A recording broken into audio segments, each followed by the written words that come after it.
Sophia, time to get up. Come on, honey. You gotta get up. You're gonna be late.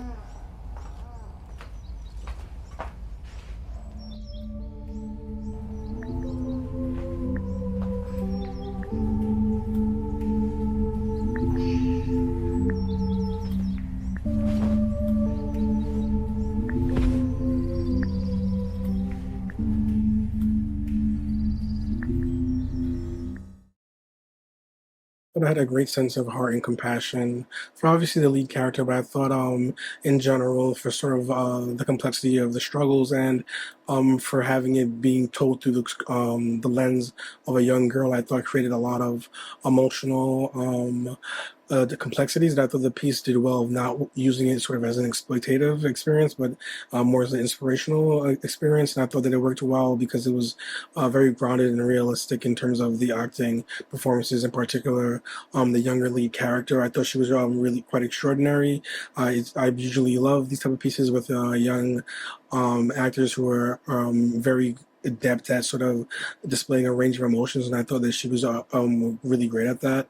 And I also thought that the music had a really great sort of balance, excuse me, as the narrative sort of progressed through the piece that made it feel like it had a good sense of scale and scope. It felt more like a feature film concept trying to be condensed into a shorter film concept, but I thought it worked well. Often that leaves a very clunky feel, but I thought the piece sort of reflected the ideas and the symbolisms and the themes of the young girl's journey in a way that I thought worked well within this time frame. So I thought it was well acted more than anything, and just a great emotional, inspirational piece. The beginning of this film is such a beauty and a relationship that this girl has with her hair, to then not only lose a piece of herself within this sickness that she doesn't fully get a grasp on understanding.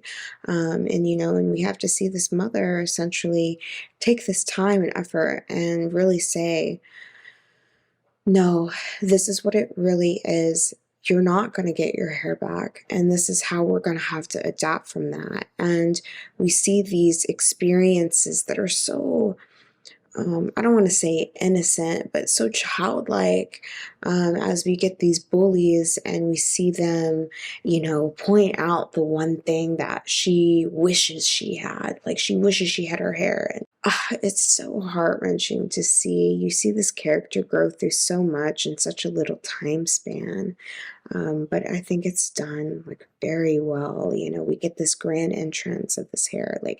Hair is so symbolic when it comes to, you know, uh, really dealing with these sicknesses, right? It is kind of a power move that a lot of cancer patients have to like shave their head off or have this moment. And we kind of see this child kind of go through these motions. I love the way the mom handled this. It was so different. She could have just bought her a wig and then done little ones until she got used to it.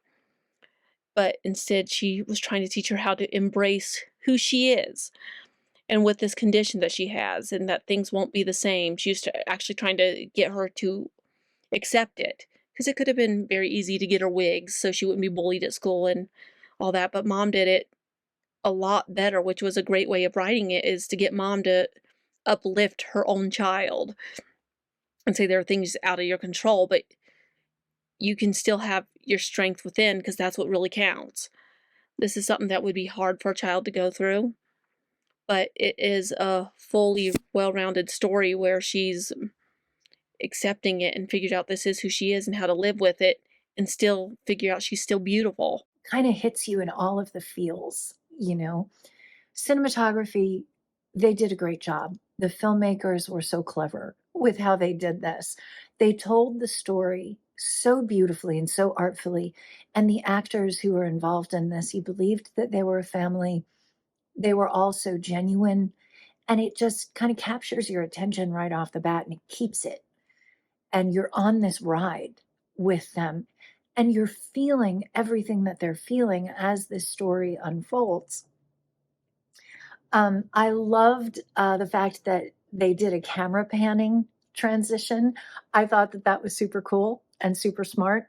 I think based on a true story, my God, it shows so much strength for this little girl. And I loved the fact that she became a cheerleader. So it's kind of like this rooting for the underdog and kind of letting the audience know that physical appearances aren't everything. It's a really inspiring story, and I think it's one that would be really great for a lot of young people to see, and especially, you know, right now, is as everything in society is very you know, driven by looks, and seeing this young girl's story and seeing her persevere and come out on top, and really just leaning into, you know, looks aren't everything. I think it's a really beautiful story. It's so inspiring. I think the young actress in this role did a phenomenal job. I think the storytelling was really well done. It was so uplifting throughout the entire piece. I think a lot of the transitional work was really great, a lot of fun shots in there, and it just came together to be a really great piece. For many of us, hair is a part of us, it's a part of our identity.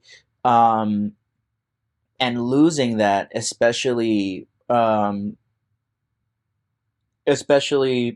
you're a girl, especially if you like your hair, and also, unfortunately, a lot of how society views and labels beauty,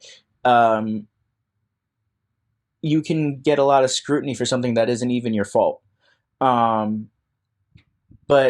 I've met people, and I also feel like this film does a good job showcasing that